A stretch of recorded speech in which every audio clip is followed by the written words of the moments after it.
നമസ്കാരം. റാഫ്റ്റോക്ക് ഫുട്ബോളിലേക്ക് അവർക്കും സ്വാഗതം. ഷൂട്ടൗട്ടിൽ കാര്യങ്ങൾ ഇത്തവണ കൈവിടരുത്. ബ്രസീലിൻ്റെ കോച്ചിങ് സ്റ്റാഫ് ആഞ്ചലോട്ടിയുടെ നേതൃത്വത്തിൽ കൃത്യമായ പ്ലാൻ തയ്യാറാക്കിയിരിക്കുന്നു എന്ന് ബ്രസീലിയൻ മാധ്യമങ്ങൾ റിപ്പോർട്ട് ചെയ്യുന്നു. ജപ്പാനെതിരെയും ഷൂട്ടൗട്ടിന് റെഡിയായിരുന്നു ബ്രസീൽ.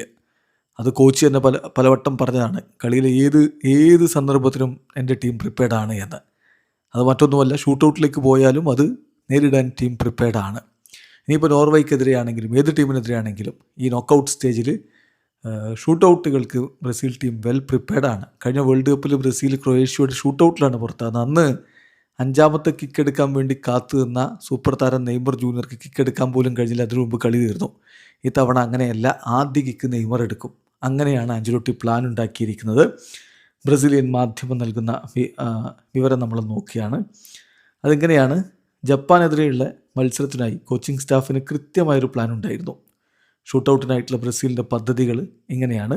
വരും ഘട്ടങ്ങളിലും ആവശ്യമായി വന്നാൽ ഇതേ പ്ലാൻ തന്നെയായിരിക്കും തുടരുക. നെയ്മർ ആയിരിക്കും ആദ്യ കിക്ക് എടുക്കുക. അതായത് 2022 ക്രൊയേഷ്യക്കെതിരെ അഞ്ചാമത്തെ കിക്ക് എടുക്കേണ്ടിയിരുന്നതിനാൽ അദ്ദേഹത്തിന് ഷൂട്ടൗട്ടിൽ ബോൾ അടിക്കാനുള്ള അവസരം ഉണ്ടായിരുന്നില്ല. ഇതിൻ്റെ പേരിൽ അന്ന് ടിറ്റെ കടുത്ത വിമർശനം നേരിടുകയും ചെയ്തിരുന്നു. ഇഗോർ തിയാഗോയും ഈ പെനാൽറ്റി ഷൂട്ടൗട്ടിനായിട്ടുള്ള ഒരു പരിശീലനം നടത്തുന്നുണ്ട്. മികച്ച രൂപത്തിൽ തന്നെ അദ്ദേഹം കാര്യങ്ങൾ കൈകാര്യം ചെയ്യുന്നുണ്ട്.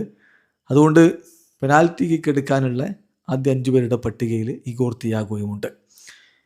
Bruno Guimaraes, Gabriel Martinelli, Endrick എന്നിവർക്ക് പെനാൽറ്റിയിൽ മികച്ച റെക്കോർഡുണ്ട്. അവരും പെനാൽറ്റി എടുക്കാനുള്ള ലിസ്റ്റിലുണ്ടായിരിക്കും. ഇനി വിനി ജൂനിയർ, അദ്ദേഹം ഈ കാര്യത്തിൽ അത്ര വലിയൊരു സ്പെഷ്യലിസ്റ്റ് അല്ല. പലപ്പോഴും പെനാൽറ്റികൾ മിസ്സാവാറുണ്ട്. എന്നാലും അദ്ദേഹവും ഇപ്പോൾ നന്നായി പരിശീലിക്കുന്നുണ്ട്.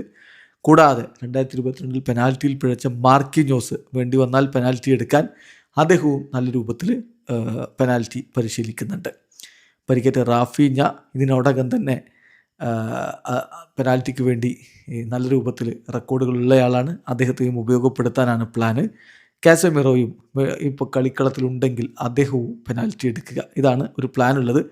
എല്ലാം ആഞ്ചലോട്ടിയും കളിക്കാരും തമ്മിൽ അവസാനവട്ട ചർച്ച ചെയ്ത് അപ്പോൾ ആരൊക്കെയാണ് പ്ലേയിങ് ലെവലിലുള്ളത് അവരെ വെച്ചിട്ടായിരിക്കും ആ ഒരു പെനാൽറ്റിക്കുള്ള ലിസ്റ്റ് തയ്യാറാക്കുക. ആർക്കെങ്കിലും ആത്മവിശ്വാസക്കുറവ് തോന്നിയാൽ അവരെ പട്ടികയിൽ നിന്ന് ഒഴിവാക്കും. അതിലാണ് കൂടുതൽ താരങ്ങളെ പെനാൽറ്റി പ്രാക്ടീസ് ചെയ്യിക്കുന്നത്. ഏതായാലും ഇനി എന്ത് സംഭവിക്കും പെനാൽറ്റി ഷൂട്ടൗട്ടിൽ എന്നുള്ളൊരു ആശങ്ക ബ്രസീലിയൻ ആരാധകർക്ക് പൊതുവെയുണ്ട്.